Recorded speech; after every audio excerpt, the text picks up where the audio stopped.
What's up, guys? Welcome back, part 2. So last episode, I guess you guys seen how I took it off the trailer, what was the damage and everything like that. So today we're gonna start disassembling all the parts, taking off all the grills, all the good parts we need, storing it, ordering the new parts. The hood is actually good condition. It just has the Copart tape on it, which I'm gonna take it off with acetone, clean it up so it doesn't fade or anything like that. So that's a good sign. We're gonna need a fender, front bumper, upper and lower, headlight, other little probably plastic pieces here and there. We gotta still figure out this little, whatever this is broken, that's supposed to connect to that. So we'll figure that out. We're gonna go ahead and start taking off all the parts and checking it out further and see what else is damaged.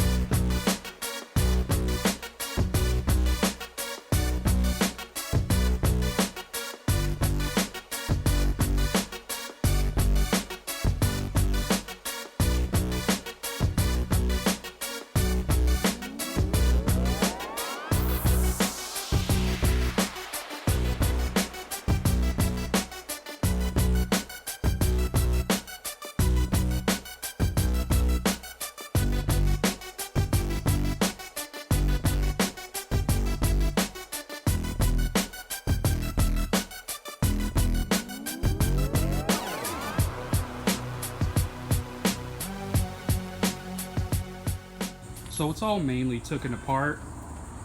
I went ahead and took everything off the front right here. Everything's in the back. There's actually some broken pieces there that I do have to order. There's the bumper. I took all the grills off and everything like that. The top piece, the headlight, the good headlight, and then the bad headlight. You guys wouldn't believe it, but this 2015 Dodge Dart fender right here was glued on. This is something from the factory. It was glued on. There was holding up by 2 bolts on the bottom, one here and one here. But then the rest was all caulked and glued. That and then obviously there was a bolt right here, right here, right here, and over there.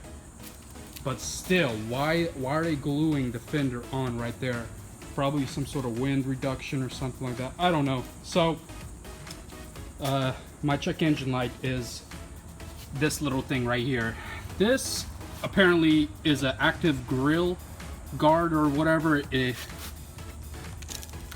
turns on and off, like it makes more air go in, less air go in, and this sensor was right here and it ripped off right there. So as you guys can tell, it's pretty messed up. There's no way I'm be able to fix this, solder this together. My buddy actually has a parts car, same Dodge Dart. We're gonna go back there and check out if he has this plug.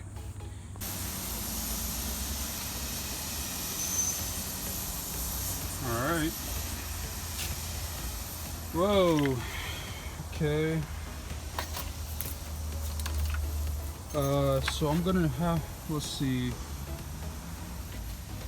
Oh man, I think it's gone. Actually, it might be this plug. The colors are a little different, but I think they're just faded because they've been adding the elements. Yeah, it's exactly the same plug. Alright, I'm just gonna snip this and we'll try it out. Make sure nobody's watching.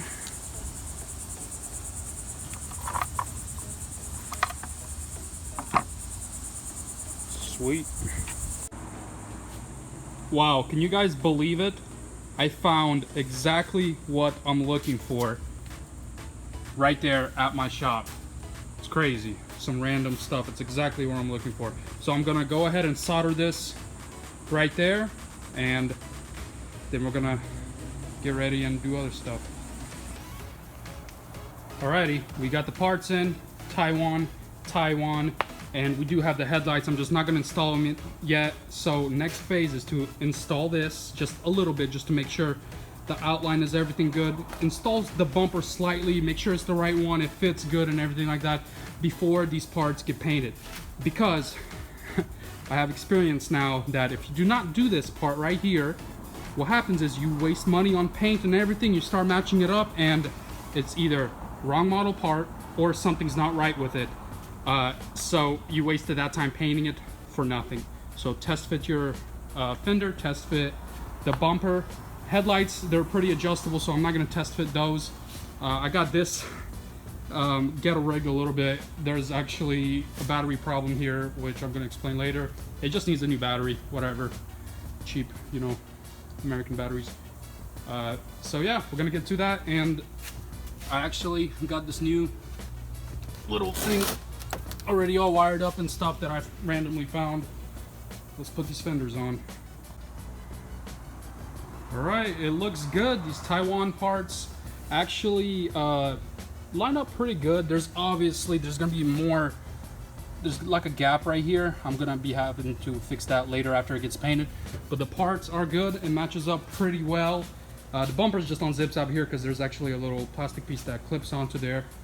Headlights are gonna match up fine. There's this actually another plastic piece that goes in right here. I really don't need to put that on because I can tell that it's already the right part, and that's it. So I really have nothing else to do here except get the parts painted and assembling it. Okay guys, here's the proof that I have bought this thing on my own through a dealer account. This is the Dodge Dart that I did purchase right here. I bought it through, I guess the seller was Bridgecrest Financial, but when I was bidding on it live, it did say bank repo on it. So I bought it for $2,400, was the winning bid. That's pretty cheap for a 2015 Dodge Dart. But obviously, whoever ever buys cars on Copart, they know this is plus $400 at least for Copart fees. Plus delivery, which from Tampa to Jacksonville, Florida was about $150. Plus dealer fee was $200. So it cost me around, we'll round up to $3,100, $3,200. I mean, that is still a pretty good deal with parts and everything. This thing should cost me at least $4,000 total fixed with, you know, not counting my labor and stuff like that. So yeah, there it is, guys. Whoever was doubting that I, for some reason, was fixing these cars on auction for clients and stuff like that, this is my own cars that I fix and rebuild by myself pretty much. I'm not sure why some people are doubting me that I'm just fixing cars for clients. This is my own car, my own rebuild. So appreciate it, guys, for watching. Don't forget to subscribe, like, and if you want, share. We know I ain't ballin' yet. Hoes wanna holler, oh no, I don't call them back. Girl, let me see you hold it down, we gon' have a blast. Cause I just wanna know what you gonna do with all of that. Ain't gotta say a word, I know what's up. You can have it all, watch me rip it off. I'll admit it, you got me feeling hella loved. Even when it's going down, no